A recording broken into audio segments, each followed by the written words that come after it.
Exercise number 3.1 का 9th question solve करते हैं। यहाँ पे उन्होंने क्या क्वेश्चन किया हुआ है कि if a ratio b is equal to है 7:6 के, तो find the value of 3a plus 5b ratio 7b minus 5a।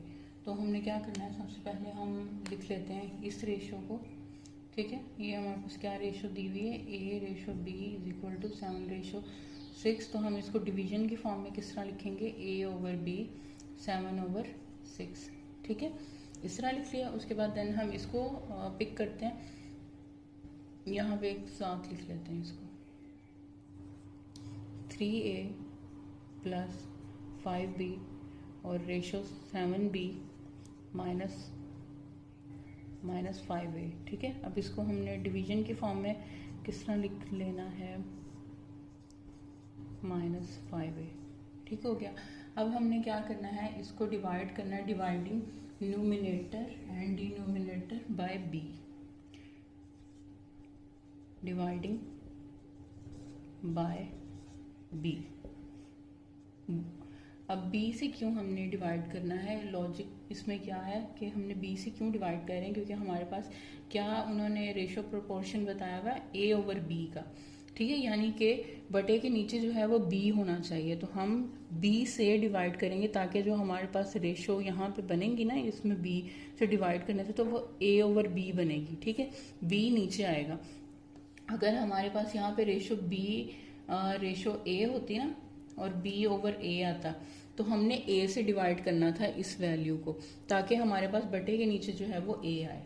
तो इसके अकॉर्डिंग हमने क्या करना है, यहाँ पे b है ना नीचे डिवाइड में, तो हमने b से डिवाइड करना है इस वैल्यू को। तो हम डिवाइड करते हैं बोथ डिनोमिनेटर और न्यूमिनेटर को।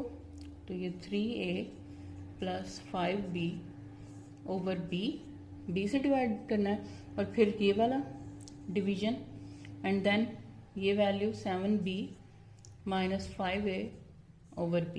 ठीक है, इस तरह। तो अब क्योंकि जो b है वो इन दोनों से डिवाइड हो रहा है ना, इन दोनों, तो हम उसको b को अलग अलग लिख लेते हैं, 3a ओवर b और प्लस 5b ओवर b। ठीक है, इस तरह हमने अलग अलग डिवीजन में लिख लिया इसको, ताकि हमारे लिए सॉल्व करना ईजी हो जाएगा। उसके बाद 7b over b minus 5a over b। ठीक है, अब ये b से कट जाएगा ये। अब हमारे पास नेक्स्ट क्या आ गई, 3a ओवर b, 3 को हम थोड़ा सेपरेट करके लिख लेते हैं, और प्लस 5 रह गया यहाँ पे, एंड देन यहाँ पे 7 रह गया, और माइनस और 5a ओवर b। ठीक है, अब क्योंकि हमें पता है कि a और b किसके इक्विवेलेंट है, 7/6 के, तो हम a ओवर b की जो है वो वैल्यू पुट कर देंगे 7/6, जहाँ पे a ओवर b होगा। इसीलिए हमने b से डिवाइड किया है इसको, ताकि हमारे पास ये रेशो प्रोपोर्शन बन जाए। ठीक है, तो अब हमने क्या करना है, 3 को एज इट इज लिखते हैं। ठीक है, ये, और a b की जगह पे हमने क्या लिखना है, 7/6 को प्लस 5 एंड देन 7 माइनस, और यहाँ पे आ जाएगा 7/6। ठीक है, देन उसके बाद अब हम क्या करेंगे, इनको मल्टीप्लाई करते हैं। 7 को जब 3 से मल्टीप्लाई करेंगे तो हमारे पास आ जाएगा 21/6 प्लस 5 एंड 7 माइनस 7 को 5 से मल्टीप्लाई करेंगे तो 35/6। ठीक है, अब क्योंकि इन दोनों के दरम्यान में माइनस है और प्लस है, तो हम इनका ले लेंगे एलसीएम। ठीक है, एलसीएम ऊपर वाली वैल्यू का अलग है एलसीएम, और नीचे वाली वैल्यू का अलग एलसीएम आएगा। तो इसके अकॉर्डिंग हमने क्या करना है, यहाँ पे आगे सॉल्व करते हैं।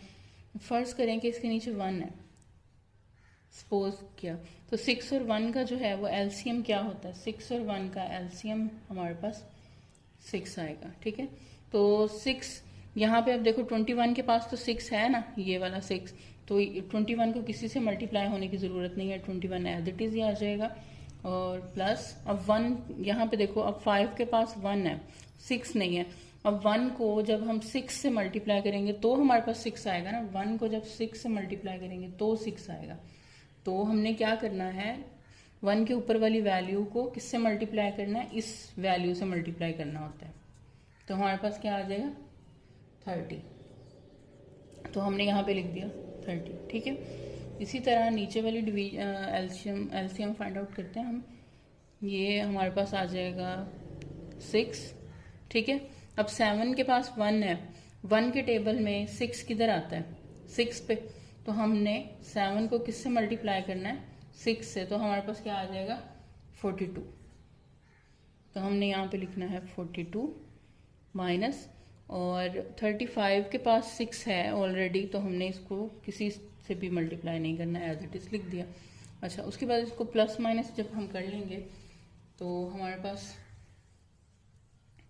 21 और 30 को जब हम प्लस करेंगे तो ये हो जाएगा 51, ठीक है। 51/6 और